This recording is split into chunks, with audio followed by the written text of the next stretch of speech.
with his opening statement, and then we'll take questions. Whenever you're ready, Coach. Okay, certainly, when you look at the game the other day, I thought pleased to get the win, to be able to fight and battle the way that our guys are fighting right now. It was special to find a way to come up with an interception to win a game. We've gotten to do that twice now, and those are always rewarding for a defense. They're always special moments, right, to be able to step up when it matters most, and certainly we were able to do that in the game. I think our guys have an appreciation for finding a way to win, and yet players and coaches alike, there's certainly an urgency to continue to build and grow as a football team so that we can be the team that we feel like we are capable of being as we continue to navigate through SEC play.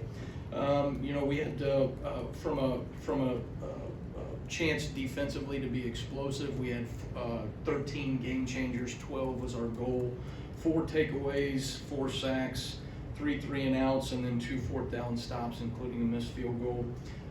From what we call the double positives, the explosive plays given up, and then the turnover margin. We had 9 explosives on offense. We gave up 5 on defense.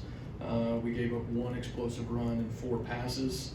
And then obviously we won the turnover margin by +2. So that really probably being the key to the game as much as anything from a defensive perspective is when you can take the ball away from somebody 4 different times, that's certainly going to make it hard to be able to navigate against. I thought as the game went on, they had some really good wrinkles, and I thought we adjusted pretty well to some of those things. They were doing some different run game out of 12 personnel that they had not shown. Some Dow Loggins, their offensive coordinator, has always done a tremendous job.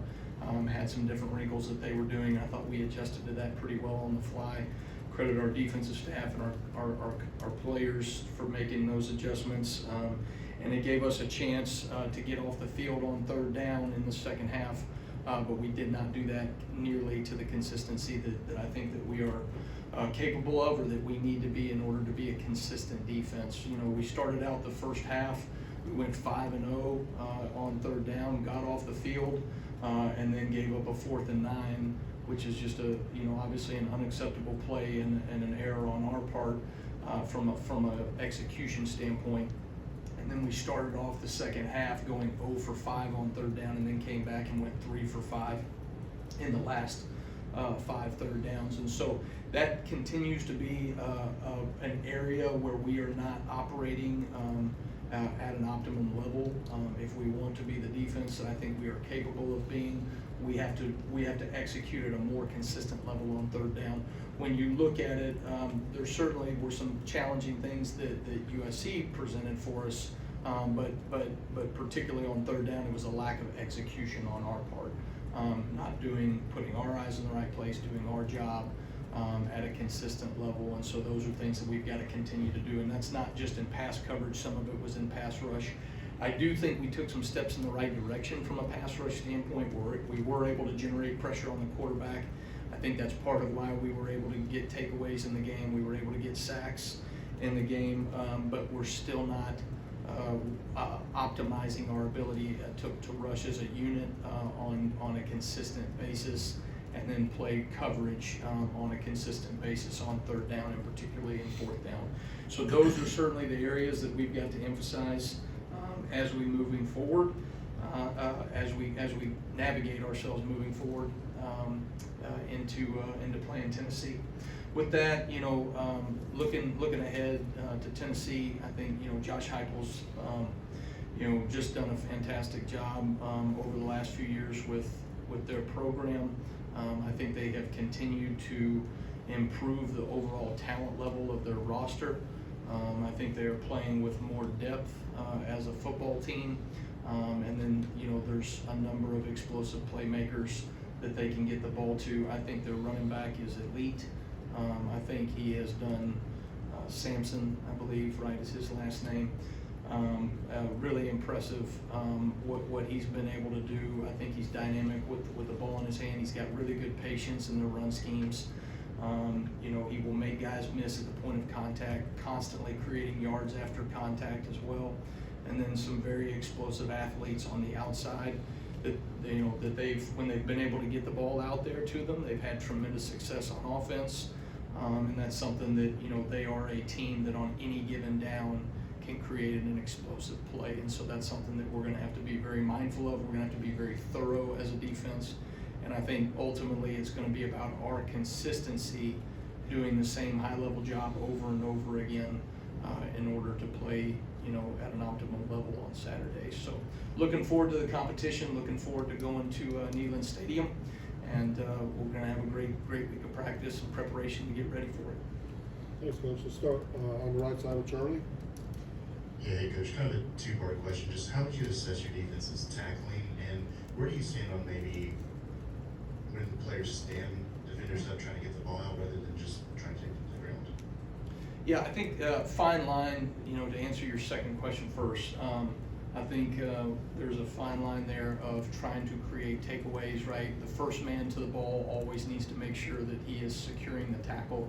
Second man, right, can work to a position to be able to try to get the ball out.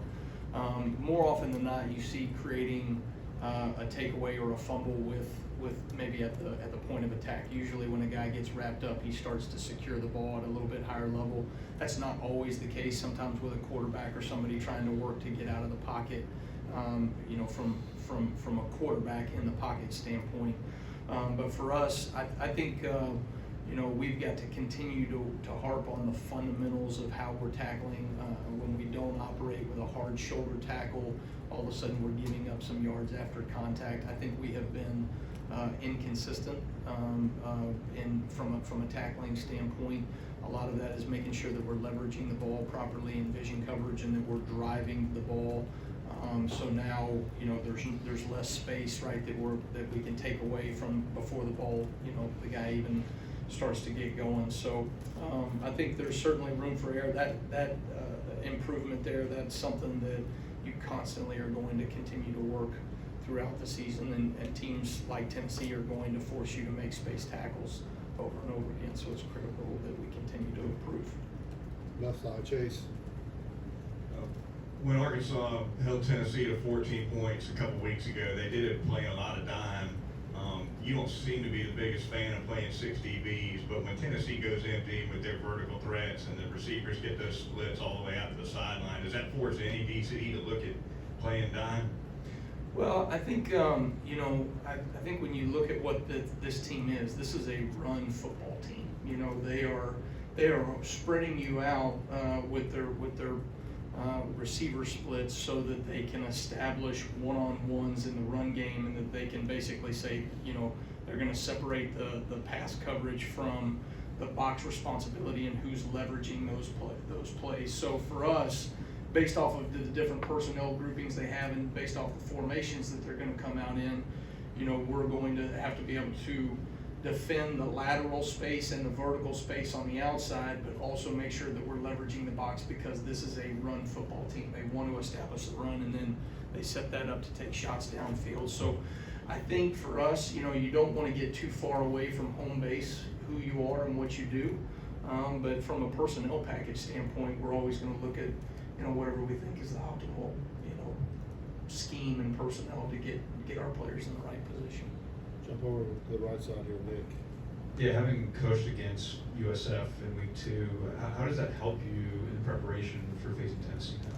Well, I think, you look at a lot of the things that we have to do through the week of preparation. One of the hardest things to do when you're dealing with a team that has non-traditional formations and the wide splits, and they're going tempo as fast as you've seen from anybody you face, being able to manufacture that in practice every day is the hardest thing that we have to do. And so our scout teams have gotten reps at some of those things. We've looked at what worked well that week and what we needed to improve on, just in terms of the look that we had to give. And so that probably as much as anything is a help. Certainly there's things that that we put on tape, right, that they're going to look at, we're going to look at. But really each game is even though they're in the same system, and it is the same system, what Tennessee is doing versus what South Florida is doing. There are enough differences there, and they have different identities in terms of what they're trying to get accomplished. So, certainly from a week of preparation, that'll be something that's huge for our scout teams. Let's go to Alex in the middle there.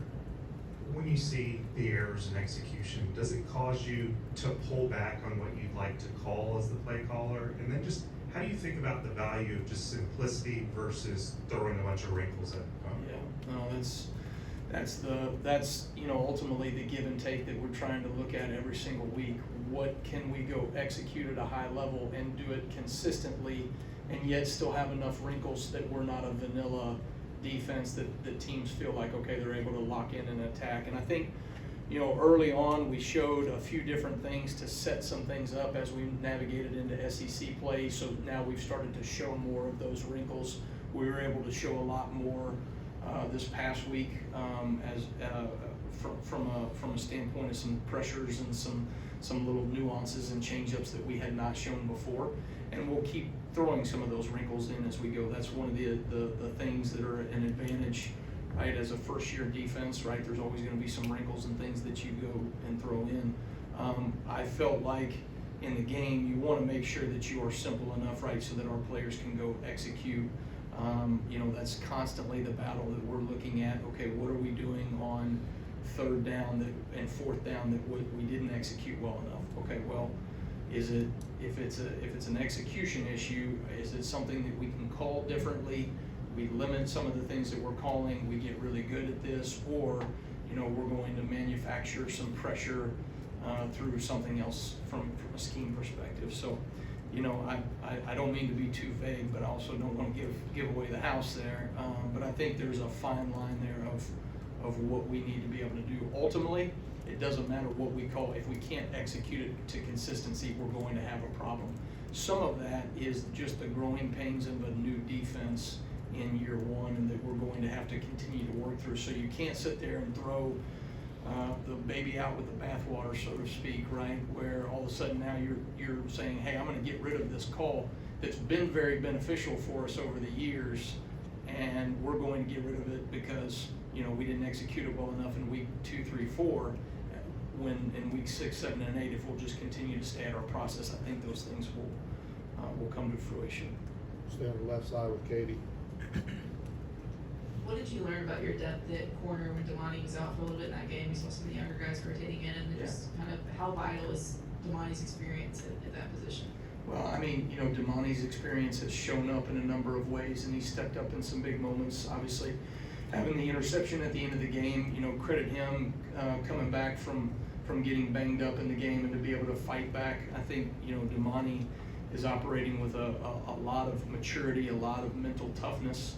And then, he has really kind of helped set the tone for that room, along with Coach Lindquist is doing a tremendous job with those young players and building continuity in their technique and their fundamentals so that they can go out and execute to the highest level of their ability right on game day. And so, when a couple of guys go down and those guys have to be called upon, you're either ready or you're not, right? And so for those guys, I thought it was good for them to get in there, to get some meaningful quality reps. I think Jalen Mbakwe stepped up in some really big moments as well, and so encouraged to see some of that youth gain experience in meaningful SEC games. Let's go to the front row on the right here, Kennington. Two-part question. When you went back and watched the fourth down touchdown conversion, what did you see that led to that coverage bust, and what type of teaching moment does that present? Yeah, so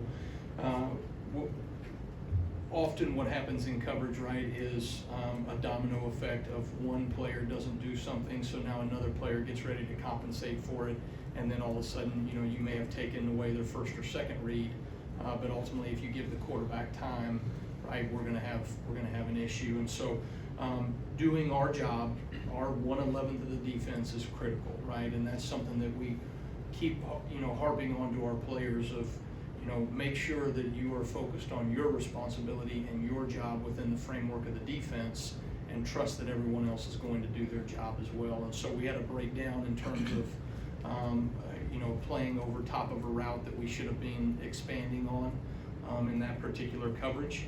but there were other pieces that did not help in terms of being where they needed to be at the beginning of the play, so that we could leverage things out properly in terms of our spacing in that coverage. And then, you know, again, I think our pass rush has taken some really great steps.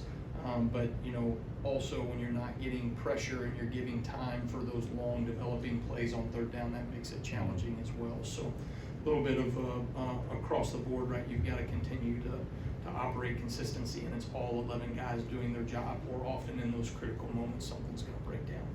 We got time for 2 more questions. We're gonna start with Tony here on the left. The last 2 weeks, we've seen teams kind of hit you with that inside shovel. How difficult is that to defend, and how do you kind of correct that? I think that, you know, that particular play, we've seen, you know, I guess, you know, probably Tebow and those guys at Florida were one of the first ones that started doing that in what was that, the, you know, late 2000s, and you know, it's kind of been sprinkled in.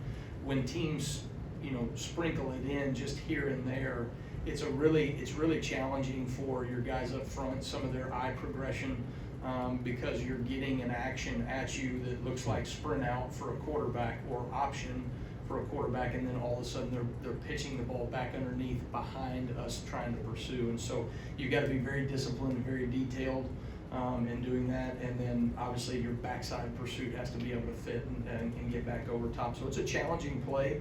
It's a really good wrinkle. It's one that we're probably going to continue to see every single week, and so we're looking at the different ways that they can do those plays and that they can run those things, so that we can be prepared, you know, for what. Nobody's going to do it exactly the same way necessarily, right? But they're going to have their own nuance, and so it's, you know, again, it's a hard play that we've got to get prepared for. Let's finish up with Colin here, left side. Hey, King, we were talking a lot about early in the season about Clay Broussard and his development. I'm curious, over the past few weeks, what have you seen from his development? It seems like he's not seen as many snaps over the course of the past few weeks. What have you seen from his development? Yeah, you know, Quay, obviously it was getting healthy. The last couple of weeks here has gotten himself into a position where I think he's healthy and back and ready to go. And so we had him on a little bit of a pitch count, you know, as we were working through these last couple of weeks. Feel like he's in a really good position moving forward. I think he continues to do some really good things on film, and so excited about kind of his full week of preparation, you know, being a little bit, you know, more 100%, if you will. I don't know if anybody's ever 100% as you go through the season, but healthier than he was the last couple of weeks. And so I have been pleased with some of the things that he's doing when he does get in the games, and I think that he has a chance, you know, to create some impact in meaningful moments. All right, thank you, Coach. Okay, thanks guys, real tight.